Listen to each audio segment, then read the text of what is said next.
بسم الله الرحمن الرحيم. وعباد الرحمن الذين يمشون على الأرض هونا وإذا خاطبهم الجاهلون قالوا سلاما والذين يبيتون لربهم سجدا وقياما والذين يقولون ربنا اصرف عنا عذاب جهنم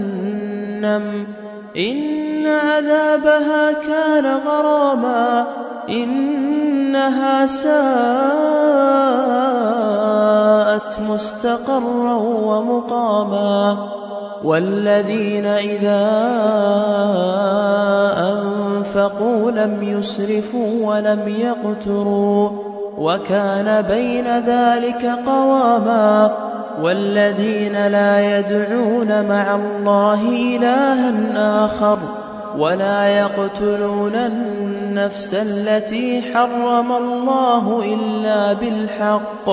ولا يزنون ومن يفعل ذلك يلقى ثاما يضاعف له العذاب يوم القيامة ويخلد فيه مهانا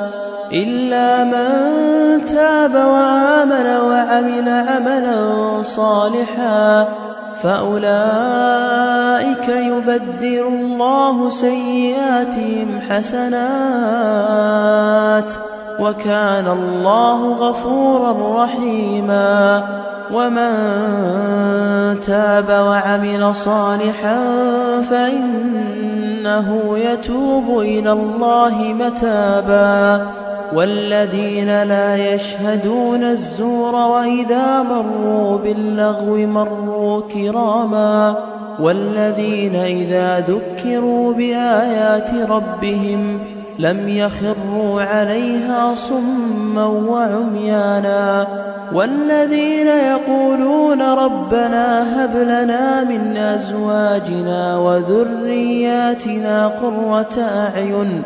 واجعلنا للمتقين إماما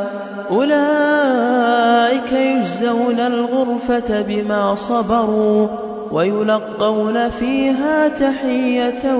وسلاما خالدين فيها حسنت مستقرا ومقاما قل ما يعبأ بكم ربي لولا دعاؤكم